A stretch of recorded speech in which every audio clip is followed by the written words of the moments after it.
Perfect. Reasons as to why we feel, we think, and we imagine that at some point Africa might never rise again. That is in respect of economic capabilities, in respect to economic growth, and in respect to international recognition and being given a space on an international platform. There is an initial architecture, or there is an initial planning by a few individuals, a few persons who have come up with a well choreographed, well calculated, well informed, and well directive plan that seeks to be able to amend and ensure that on an international platform and on an international seat, Africa can never be failed and Africa can never be seen. This is why we feel in the world of economics, because where you talk about empowerment and where you talk about visibility of a person, where you be able to bring in a conversation of the capability, the power, the military formations, the anticipatory powers of any given entity, of any given person, of any given be it wherever he is, on any given platform, it is measured by the pocket. And when it comes to Africa, there are things that were developed, sanctioned, planned, choreographed, especially to bring down an African person, that's number one, bring down an African mindset, and bring down a person who has a mind that he sees, look, this is what I can be able to do to bring this change. So on this conversation, on e-conversation, we bring to you unfiltered discussion on how, why, and when do we feel that these formations and these plannings were designed to sabotage, to derail, and to hinder an African person from realizing and achieving the dreams of his thinking. And on the mindset of an economist, when you talk about an economist, the last time the world experienced an economic sabotage that was so serious until serious institutions came in place was after the Second World War. In the Second World War, the countries that were engaged in the Second World War were not Africans, but the people who were fighting the Second World War were Africans. Even the First World War were still Africans. So it gives us a clear view and an understanding that in the first place and either way possible, or anytime it comes to pass, it is an African person, it is an African man who has always been put forward in this thing. When it comes to physical building of the nation and on an international platform, it is an African man who has been put at the center. But when it comes to the cake and control of whatever has already happened in that space, this African person is again neglected. This African person is again denied an opportunity. So the Second World War comes, and once the Second World War was over, there are countries that were valuing their currency. I want to give you a history so that you can be able to understand when we talk about why the system has been developed to favor and to ensure an African person is down-railed when it comes to employment. The problem begins in 1941. That is after the Second World War. And in the Second World War, the African person did not participate actively in the war, but participated indirectly. And the global architect and global powers came together. That is, they had the first conference, which was termed as Atlantic Conference. In the Atlantic Conference, which was designed in an architect of two main countries, which was the United Kingdom and the United States, where they viewed that the level at which currency was being valued on the global market some currencies were devaluing other currencies and taking advantage of them, thus bringing in a problem of having a challenge. Maybe there is the strongness of the currency and the lasting of that currency. So what did these people do? They came together in 1941 and thought, that is the Treasury, that is the Secretary of State, that is of Federal Government of the United States of America, that's from the Treasury, and then the Treasury Secretary, that is at the United Kingdom. And they thought of what can we do? Initially, the countries that participated in the first communication were about 4 or 5 countries that participated in the Atlantic Conference and in active organization and participation of bringing it together, this conference. The main aim of the conference was to be able to talk about what is the solution.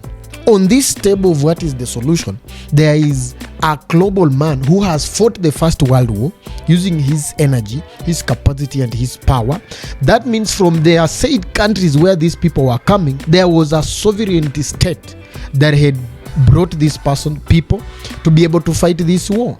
But in the Atlantic, that is in the Atlantic Conference, there was no African country nor an African person that was represented in the Atlantic Conference. And it brings us into another thing, because once they were done with the Atlantic Conference, and the Atlantic Conference did not favor, that is, their anticipations and planning, they resorted to have to call for another conference.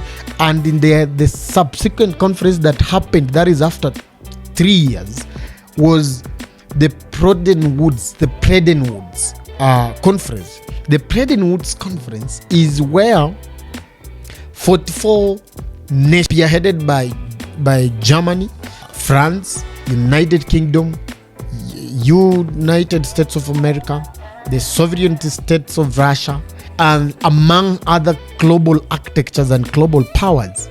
The main reason why they call this conference is it was superseding the conference that had happened in 1941. The question of 1941 was about the solution to currency and economies that were not doing well. That is in terms of currency, and some countries in those parts were losing their economy. That is to global inflation that is affected by demand and supply at the global market of vital and important goods that determined by then the inflation of a given country and their what have you. So when they call this conference, that is in 19, they come up with 2 resolutions. In those 2 resolutions, they agree to form International Monetary Fund. The International Monetary Fund, because they are key and serious concerns of having the first conference in 1941 and calling another one in 1944, was because of unstable currency and lack of dictating the global markets and valuation of currency as at that time. So once that was the main challenge, this is the main issue, that look, this is what we are supposed to deal with. This is what we must be able to sort out. So they proceed and come up with 2 institutions that today they shape, they redirect, they reimagine, they reinform, they regulate, and they direct how global economies, how economics of scale are put together information, and they are brought forward for achievability of a given goal. So these global institutions are made. During the inception, there is the only country that had a sovereignty state by that time in Africa was Ethiopia.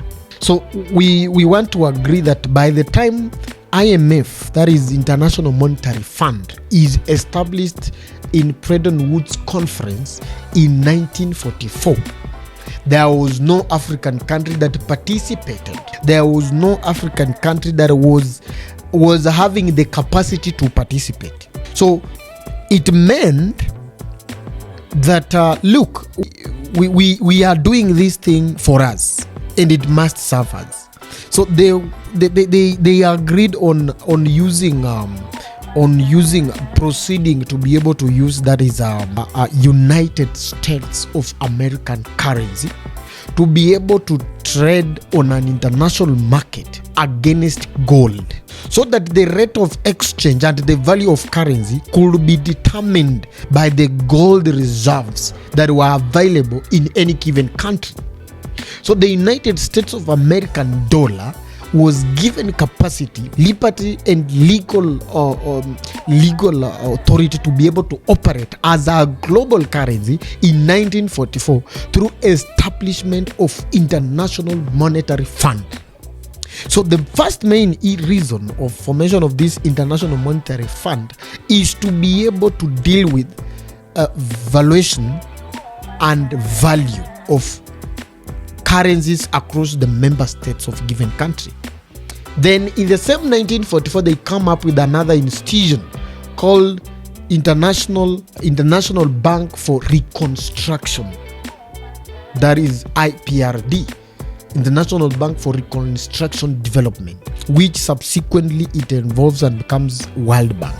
The key reason why World Bank was formed was to be able now to offer loans to member state countries that were facing hardships and economic challenges that had arisen from the Second World War.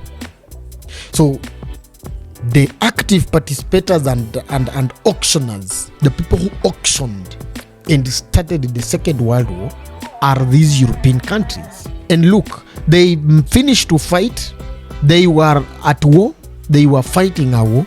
And once they are done fighting this war, they come back together and ask themselves, look, brothers, we have this problem. We have fought, the fight is enough. We have a problem in the building and we must deal with the problem. So what do we do? What do you want to say?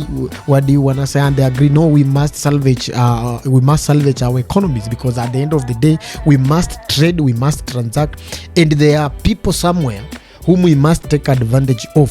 So unless we down our tools, agree on the mechanism of how are we going to benefit from these people, then we will stand to lose, because as we fight, they might also understand what is happening. Because by this time as we are moving, the currency is collapsing.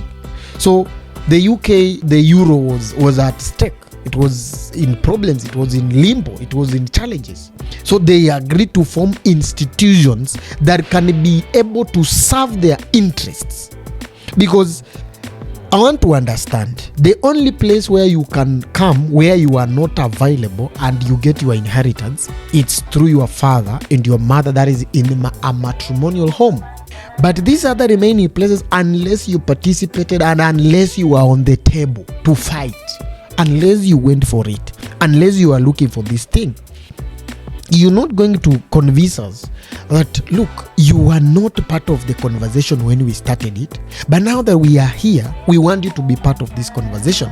This is the reason why Africa will never rise, because I'm driven by a person who understands that life is spiritual, and life is spiritual in this sense. Core reason why you formed an institution, the only thing you can do with this institution is to be able to add value to it, to be able to keep on improving on it. But you can never say you're going to do away with the purpose, and now that you have new members are coming in, you will introduce them to this organization and find a new purpose. But we continue with the name as it is, we continue with the vision.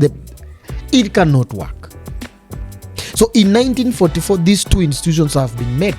Once they come up with these institutions, there are countries by that time that were facing problems. That is for the case of Greece. Greece by that time was having a very big problem. Who came to their rescue? That is the International Monetary Fund, pumped in a square root of about 100 billion euros. In an economy of Greece that is in about 1955, to be able to salvage the economy of Greece. In 1946, World Bank had already, it is founded and formed and opens its doors in 1945, and the same 1945, World Bank has already loaned 3 countries. The countries that were loaned, of course, there is no an African country that was there. 10% of International Monetary Fund contribution was contributed in a ratio or in an extra of helping Spain, helping Greece, helping Ireland, and being able to stand with that is Greece, Spain, and Ireland. So these are people who were at the Cold War or the Second World War, because there was no that is in the Second World War, it was not more of physical attack until the Hiroshima and Nagasaki attack that happened, that is in Japan, by the United States of America, where they used nuclear weapon against them and bombed them, and the dire consequences are still there to death. So this Cold War, the very, very people who are fighting, they come together, they form 2 international institutions that to date they are the global architects of economy, because when you get, that is the international trade organization that determines the bilateral agreements and directs and gives guidelines and regulations of bilateral agreements and bilateral, that is, negotiations. It is still a body that is found under the World Bank. So here now we come. We have had 44 countries that have agreed. In the 1944 conference, 44 countries met. In these 44 countries, they agreed on something. And once they agreed, that is, the first 26 countries appended their signature to be able to operationalize their resolutions. Of course, the other main reason why IMF has been formed is to regulate, develop, that is, they were able to develop, that is, the financial regulations and regulate economies, recommend, and also be able to come up with policies in terms of management of economy, that is fiscal policy, and that is monetary and fiscal policies that were supposed to be given by the IMF. And it is done, and it has been formed by the white people. Now here comes we Africans now, as we gain independence. Someone tells you, we colonized you by the France, and now that you are colonized by the France, we are coming here to form an organization of France colonized countries, and you will be a member of it. That, look, you were colonized by Britain, we are coming up with an organization called Commonwealth countries. These are countries that were colonized by Britain. And in that Commonwealth formation, there are still set of procedures, laws, regulations that are given, prescribed, and guided to a country that is a member state. Same to France, same to Spain, same to all these things. In an extra, it tells you that, look, we colonize you, we are going, we have taken, we have given you liberation, we have given you freedom. But what we are saying is, we are only taking, we are only moving the colonial offices from your original land to a different destination a bit far. But we will still remote control you. We will still tell you what to do. So, as far as we are concerned, in this thing that was formed in 1944, when you did not have independence and you are an African country, time has come. As we leave this place, you must ensure you join this thing. And it ties you into a discussion that you did not participate to be able to come up with. And it begins your watchdog. It establishes an office immediately as you gain independence. And for the case of Kenya, the currency of Kenya was devalued in 1971 at a rate of 20% down by IMF on a condition of receiving a loan of 300 million US dollars in 1971. So this is our colonial master who has left, but he is still coming and telling you, look, we are the best people to be able to advise you on monetary policy. We are the best people to be able to advise you on spending policy, you as a country, you as an African country. Then it begs the question, why were you giving me independence when you are not ready to leave me in peace? You cannot tell our children, you cannot lie to our people that, as Africans we are raising, there is a time this country will. No one who has your best interest, you as an employed person, will give you a loan in bank, come to give you a loan in Shylock, come to give you a loan in a SACCO, come to give you a loan in a family chama, come to give you a loan everywhere, and tell you can even have given you the opportunity, you can borrow from the supermarket, you can borrow from anywhere, and then this person tells you that one time you will achieve independence.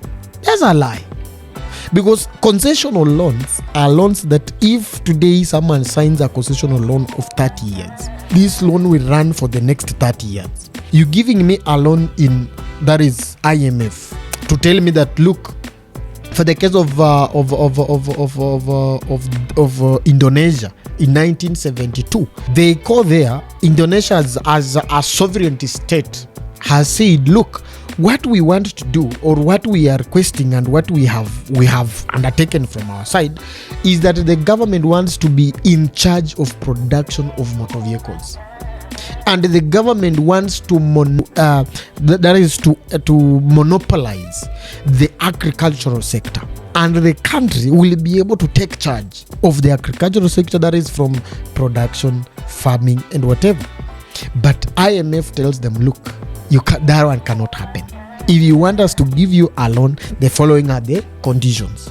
They will come to any country. For the case of Uganda, someone tells you, when you're going to be against this vice and this character of the Western side of telling us that you cannot be able to be to entertain this character or this formation of people, we will cut your funding.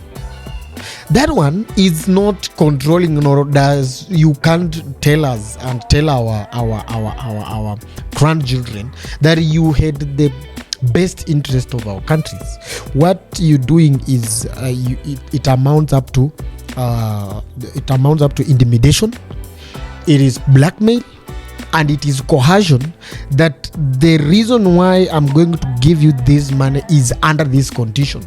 And in the first place, you are the very person who has ensured that you make me want to have this money. Because if the main reason why you formed was to control currency, and the United States abolished that system of saying we are going to exchange our currency against gold reserves of a given central bank of any country, it did away with it in 1971. So once it was done away, IMF should have been disbanded. The enemy number one of an African person is IMF and World Bank. Because, look, I want to help you, but these are the conditions. And in the first place, why should you help me? Because you have sanctioned a country that has minerals. You've given them sanctions in a way that if you produce this mineral, these are the following standards. I don't know, you have come up with the international mining and whatever, that thing. Once you are done, you want to control the global market of this thing that I'm mining. Because at some point, the main reason why some African countries suffer, it is these people control statistics. And today you will go to the market and you'll get statistics that the largest oil producer, or the largest oil producer, it's United States, or it's Venezuela, or it is Russia.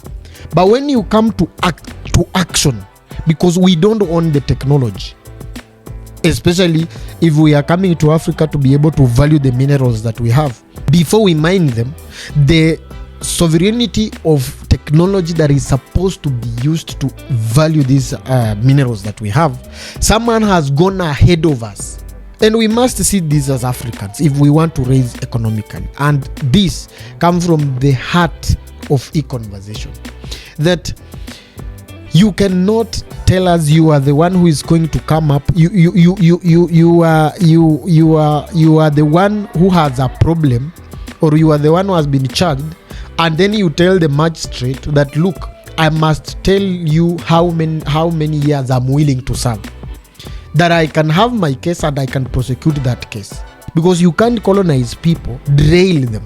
And people who tell us about, colonization helped and did what, it's only that you're not exposed. You need to walk outside these countries and see the cities that existed in this beauty world of Africa before even 1918. Not even 1918, before 1900. They were cities that were driving at the coast. Indians were getting their gold, they were mining their gold, cities were being built. You cannot tell us when these people are coming here, there was no road network, there was nothing viable, there was nothing tangible. No. People they were things that were taking place, and it could be incorporated with the time. So you cannot lie to us that colonialism brought in civilization. No. And we have no problem with colonialism. But once you pack and go, once you take your items and leave, go where you are going. Why don't you give that child, it is your child, you've mentored that child to a given level. Why don't you give that child freedom of expression, freedom to be able to make a decision and know this is right for me and this is wrong? Because when you look at the architect, the formation, the planning, and the intentions of a white person is to be able to ensure that an African person is limited to an invention. Because if you invent an aeroplane today in Africa, I'm telling you might end up, even they will never know where you went. A lot of our good people who African has produced, the very thing that we see that this thing are good things, they have been produced, they have been done by our own people who have been poached because they have detected their skill, they have detected their capacity. So this is why we think Africa might not rise economically, and we will never control the economic market of the international market, as if we continue with the current formation, with the current architect that is in place. The current architect has been put in place to be able to deter an African man, an African woman, an African person from being able to make a decision to have a step forward, to make a decision to have a step that, look, this is my capacity, this is our capacity, collectively let us stand together. Never. And that's the reason why they will always struggle to impose a leader on an African country. Most leaders in African countries, most of them, they are never elected if they have not been funded by the neo-colonial masters. They have been rigged. Most, we are not saying all, we are saying most of these leaders. And this speaks a lot to the fundamental thinking of this person who is hell-bent. Because to them, they will show us how they are fighting, how they have differences, how, I don't know which country will attack which country. They are doing all things to be able to tell you, look, you need security. And for us to give you the following weapons, we have identified a mining site in your country. We must negotiate that mining site, we will get 60% or 70%, and the remaining 30, we will be able to use that 30 to pay the following weapons. Or we will take this money and this is how you're going. Like, they will fight at their level to be able to show you the technology of the equipments they have, so that you can go and buy, thinking that sometimes I might enter into a war. And this is why I like Pope Francis, when he said weapons, manufacture of weapons is the reason why there is an anticipation of war. And just imagine if the technology that we have in the world, we are using that technology to leverage on improvement of life other than leveraging it to be able to develop well advanced weapons. Because if you go to the market, you will find even currently the African countries that are struggling to be able to catch up. I don't know, buy which type of weapon that will protect your space. Buy this one that will be able to, this missile, that missile. And currently everybody has to be able to parade his military equipments and tell you know the following equipment, but at the expense of the people who have no idea which war they are waiting, which war that is going to befall them, and talk about monetization and introduction of technology in respective whether that is in their forces and all across the African continent. It is the first step of poverty, because if you're taking about 10 billion to invest in a war that will never be fought, purchase a helicopter that will never even fly to be able to fight, because we must be serious at some point. Why should we make weapons? That is the first step. And why should you hear this country and this country are fighting and all of them are superpowers? They have weapons that they have all come up with.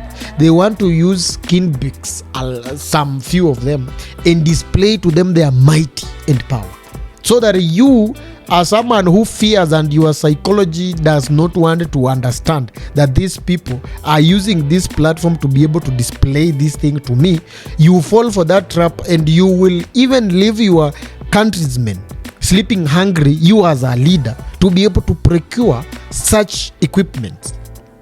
So key reason why African will never rise is because of IMF and World Bank.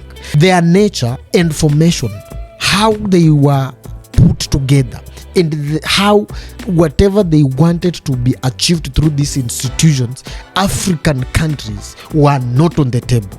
The vision, the mission, and the values of these two institutions, no African participated even in giving a statement or letter.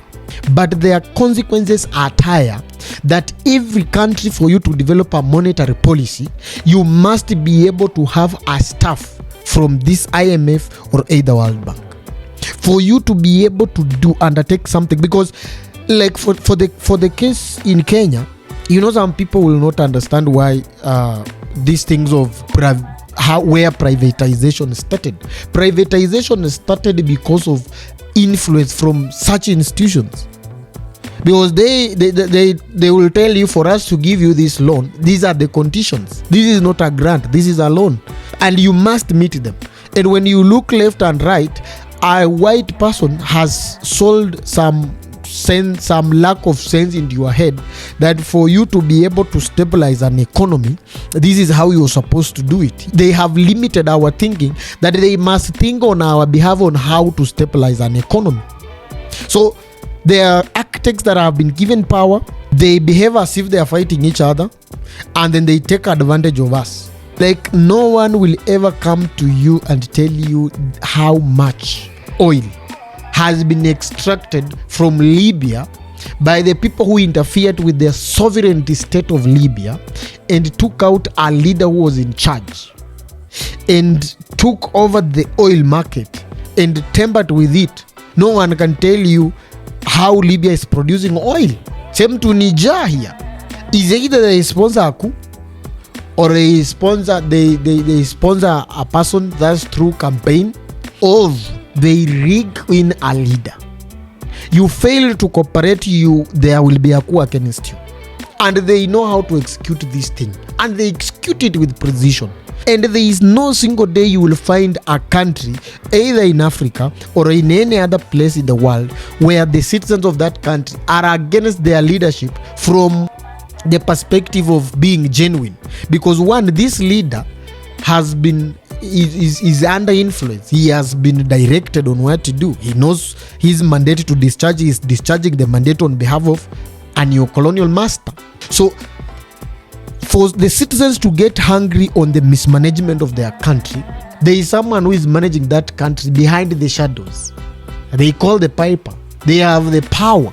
They have the capacity, because they know they are the recommenders. They are the implementers. They are the people who will tell you this is the direction. If these people met and did their thing, came up with institutions to be able to stabilize their currencies, to be able to look at the monetary policies and fiscal policies of given countries, and be able to recommend to these countries what they can do, does it mean that in Africa we cannot be able to get people who have the capacity, people who can be able to advise and be able to tell us this is what is supposed to be done, this is how you are supposed to do this thing, and by doing this you will achieve this? Because I believe Africa has the sharpest brains in the world. Because when you look at bigger, that is when you come to modernization of the world, a lot of people do not know.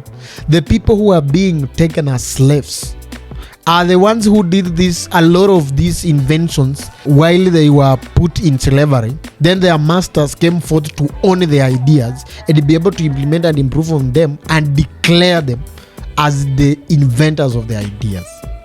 So the reason why an African person is feared, especially on a global economic market, is because of the brains and the radicalization of the mind. The reason an African person is a person who knows that it is within my capacity and my reach to be able to ensure that things are moving, things are done. If you work in countries where stability has not been achieved maybe in the right way, or stability has gone through some processes and procedures where things have not run the way maybe some people expected them to go, or they expected them to move, there has been proposals of changes that has helped countries. For the case in Africa, if you take a case, an example in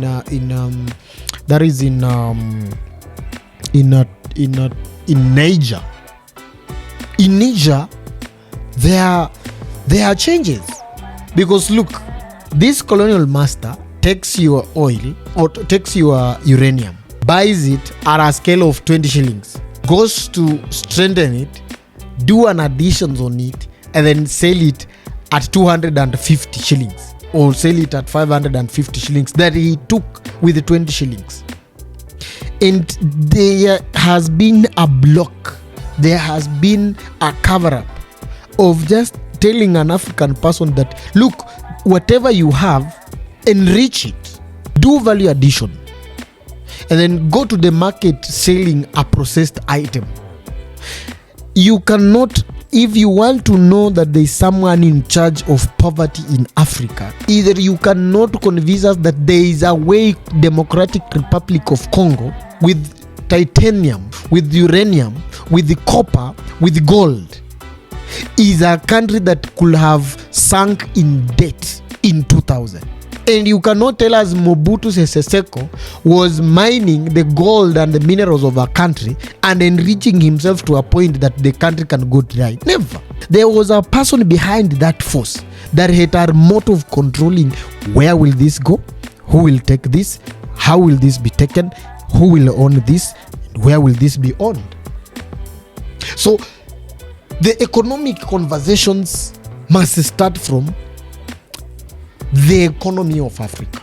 The economy of Africa lies in the hands of African people who should sit down and understand that there is a force somewhere that is against, one, our coming together as a global continent that has intentions to be able to have one voice, and then doing away with these other influences. Let them come and agree, discuss these policies with another global architect that has been found in Africa that is so strong in a way that these measures, we have to subject them on discussion.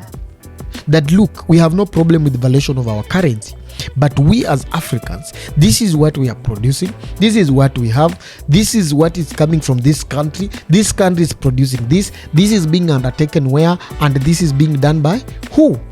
Then you subject to these policies to scrutiny by people who they are not running to be able to prove a point to themselves, nor are they having any other agenda to be able to show you that look, this is what we can be able to do. Rather, you have a team that is dedicated to be able to reimagine, reinvent, refocus, reshape Africa, because the capacity, the power, the energy, the zeal of Africa lies in the African hands. And Africa is the richest continent in the world. That one I can guarantee you. If we dissect and subject the natural resources that are found in Africa, beginning from labor, that is the youngest population in the world is found in Africa. Come to natural resources like that is minerals. Come to sufficient clean water. It is the best continent in the world. And someone has designed a system well choreographed, because when Greece is falling, when the economy is falling, IMF did not feel ashamed to be able to give them 100 billion euros. When inflation hit Brazil, that is in 2001, Brazil received, that is 80 billion euros for resuscitating the economy. In 1992, the United States federal government allowed the government of Brazil to be able to repurchase their loan when they were defaulting their loan. They were allowed to repurchase their loan. A loan of 100 billion USD was repurchased at 30,000 billion US dollars. So you find nations that are very willing and genuine to wake up each other, to stand by each other, to show each other direction. That look, if you're falling, I will come for you. So if you have a problem, like for the case in Zimbabwe, in Africa, who is it that discussed that problem on an international platform when Zimbabwe was undergoing the highest inflation ever? Look for the case of Venezuela. When Venezuela hits 3,500% inflation, the US steps in and tells them, no, you're finishing our citizens, we must stand with them. So we cannot perpetrate, we can't imagine, we can't decide, and we can never be lied to. There is a white person who has the best interest of any African person, unless the African person begins by having the best interest for himself and advance those interests to the market and the global discussion at the global table. That is when we will know that they mean well for you. In the United Nations, Africa has 54 countries. Africa with the 54 countries, it can't be Europe producing, that is about 4. That is France is a permanent inverter, UK permanent inverter, has German permanent inverter. Why Africa? Why Africa? With 0. 54 countries but 0. Africa needs close to 10 positions on the United Nations permanent seat, Security Council. So it is intentional, it is planned, it is formed, it is a roadmap, and it is a plan to ensure you Africans, you will never get to where you want to get, and no one is going to allow you to get to where you want to get. And in the first place, why should you get to where you want to get? Who has given you permission to get to where you want to get? Nobody. So it is you to fight for your rights, or someone else will take advantage of you. For us to raise, if we continue in this trajectory of having leaders that are hell-bent, leaders that are worshipping the white man, leaders that are telling us that, look, it is impossible, it is mathematically impossible unless you have a white person on the table, you can't have a negotiation, unless you're doing this thing cannot go through, unless, we will never get there. It will never happen. It is never going to happen, and no one is going to make it happen. Economy, if economy of a country is going to be remote controlled by an outside entity, a people who colonized you in the first place, how then do they claim to have good interests for you? And you want to buy that? You want to follow that? You want to be told that, look, we have the best interest for you and we want to. It never. And we must wake up from this thinking that, the dependence theory, that for us to survive, we must have our loan. Money makes money. A country with money can make money through lending. The first mechanism of a country having money is through lending. So money makes money. So you can be able to make money because you are a sovereign state. You can be able to make money through lending money. That is the first formula of countries making money. And by the way, that is how countries make money. Because by a commercial bank lending you money, it keeps the interest. And then the central bank loaned the commercial bank. The commercial bank pays the principal and the interest, but the interest is what is being taken to a reserve to be able to determine the valuation and the capacity, the strongness of a given currency. So currency is dependent on lending, so that the interest earned is what gives value to this currency.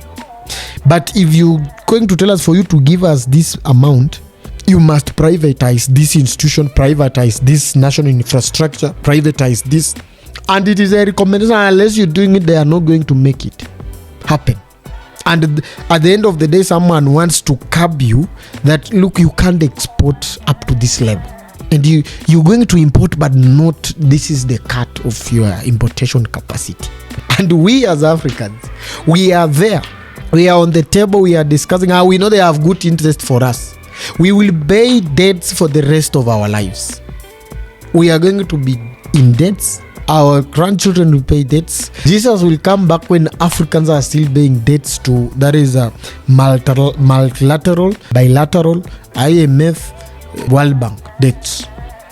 We will pay these debts unless we take a different trajectory. Unless we discover that we are still colonized.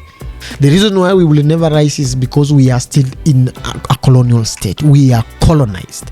We are still serving our colonial masters. We are still in our respective colonial WhatsApp groups of Commonwealth countries WhatsApp group, admin United Kingdom. That France, whatever, admin France. Germany, whatever, admin German. And there is another colonial master coming up. So if the admins in the WhatsApp group are still the very people that oppressed us, are still the very people that said, look, you can't own property. You don't have the capacity to own property. This is the very people we have to have bilateral meetings with, and we don't agree in a meeting. They come with, when you take a close look even at the United Nations General Assembly, most of the time it is themed. And in every United Nations General Assembly, there is almost a matter that is trending at that time. At that time, they will always only listen to the person who speaks to that. Once they are done, the delegates are leaving the room. And there is no resolution that has come from that United Nations General Assembly that has been ordered and said, look, the discussion, there are these countries that demanded that Africa must get a permanent seat at the United Nations Security Council. No one is there. But when it comes to war, it is an African person, an African man who is taken as a shield. Today, when you hear the war in Russia and Ukraine, it is our Africans who are there. They are fighting, some of them Kenyans. So it tells you that the moral fabric of the international agents, international items and people is that, look, your space is there. You wait there. Stop. Let the visitors have their meal, and then we will be able to invite you inside, and we will hear what you are saying. We will hear you. We will hear you. They'll tell you, don't worry. Once we are done serving, just sit at the corner. We will come back to you. Never. It has to be brought to book. It has to be. We must speak against the vice. We must tell people that, look, we have praised this far much. It is time, let us take it by reverse. And in the world of economics, we can only know you in the world of economics basing on what are you exporting, what are you importing, What is the stability of your nation? That is political stability. The same global powers, they sponsor chaos after elections in same African countries. Same global powers impose leaders on African countries. Same global powers organize coups in the same African countries, and same African countries is always feeding on war. For the case of Sudan, the case of Somalia, I don't know who recognized which state. I don't know which state should not be there. I don't know in Congo. When you go to the table to negotiate, someone is negotiating his stake in Congo, not negotiating to be able to save the lives that are going, but is what is it that is in Congo? Let us negotiate what is it that is there and what will we benefit by you signing this agreement. So it is not all about the interest of these people. We wish Africans could sort their problems in Africa. We wish. Because Africa, for it to raise, it must first work on dismantling the existing patterns, ways of doing things, existing formations. It should work on it, it should reverse it, and in my best interest is that we must just reimagine ourselves. Let us raise above individual gains, individual power, individual capacity, individual, I don't know if I've not done this, if I'm not in this capacity, I don't know. We will live like this for the next other 1,000 years. So the main interest of Africa is a motivator, a motivation, a doing, a formation, a plan, and an intention of an outside global power that is seated at the right hand side waiting to feast on African skin and tell them that your space is to fight for us. We will train you because we know you are brave. We know you have the capacity.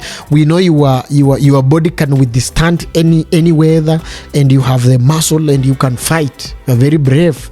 You have a lot of zeal, the charisma to be able to fight. So your space is to come and fight for us wars. Come do an invention, but because you are an African, we will own it and we will say it was developed here. Developed where? I speak from this perspective of being in the space of understanding that unless you stand up for yourself, no one will stand up for you. Because currently as I speak, I'm forced to speak in English, the language that does not belong to us, language that is not ours. I'm even struggling to speak this English so that you can understand. I even don't know if you understand me. And this is not our language. It has been imposed on us. And someone is telling you for you to be heard, you must speak in French, speak in English, speak in this. And then we expect to be able to have a meeting that we can talk African issues and African matters. And we are using their language. It is so bad, discouraging. The very things that we are teaching our people in school, how economy works, it is an assumption and a written syllabus by that same white person, by that same neocolonial master who is telling us for you to operate an economy, these are the rules of operating an economy. Why don't we just even go back to our barter trade? And tell and say, this country, Uganda, you are producing banana. We in TZ, we are producing this. You need this. We are giving you this and give us this. And do an import amongst each other. African people have the capacity to produce anything. As even we speak, whatever we are speaking through, the camera we are using is not ours. So someone is already in charge of us. How will we rise? How will we compete on the economic market? And what will we tell people when that time comes? On that global market, on that economic market. It is disturbing. It is very, very discouraging, if I might say, that if you think that Africa will one day produce a country that will be able to be even in top 3 growth economies, you will wait. Because if you go back to the same IMF and World Bank, the bigger drawers of those funds that are contributed by 191 countries that have been lied to and are members of those things, you contribute, but the cake is shared from who is most developed to who is underdeveloped. Where this currency is supposed to help underdeveloped countries and third world countries to be able to come up and catch up with these developed countries. But you get a developed country is drawing more than this developing country, and you expect this developing country to catch up with you. It is an architecture that has been made to ensure you die as people without anything. You have nothing. And by the way, if this is the trend, we will go without anything. So, ladies and gentlemen, and members of this conversation in Africa, this one is for us as Africans, is that unless we do something, we will never rise. We will never rise. These global powers stand in for each other, but for Africans, they will give you sanctions. They will stop you from going to the market to borrow because you have defaulted. But when theirs is defaulting, they will contribute money in billions and salvage that economy. Whether it is Spain is a developed country, but when they had real estate problem and the value of currency was undergoing challenges and problems, the money was pumped in from IMF, about 30 billion euros in Spain. In Ireland, the same thing. In Greece, they did the same. But show me one African country where the economy was about to go and they pumped in money from IMF that was not a loan. Because if someone offers you an opportunity to buy your debt, to purchase your debt at a lower rate, renegotiate your debt and purchase that same debt. If it is 200, you're going to purchase it at 60. That person is someone who wants to tell you, look, I have this. But now, because we have nobody, and we are people of nobody, and we were not there when they developed these things, we have come there as spectators, and our leaders want to lie to us that we are part of that conversation. We find ourselves in those mess. We are there. We are relaxed. We're doing good, man. We are telling people, we good well. We're just suffering. We are having problems, and that's so bad. So, ladies and gentlemen, I want to thank each and everyone for tuning in. Kindly remember to subscribe. We will have this conversation. We will dive into them. These are just basics because we want to understand who is this that controls an economy. What is this money? Who prints money? And how do you find the value of this money?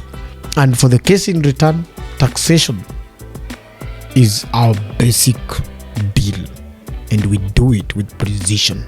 Tune in, stand with us, move with us, and this is the conversation space. Bye bye.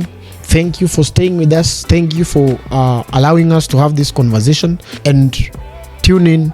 Let's move together as a team, and we will be able to do this.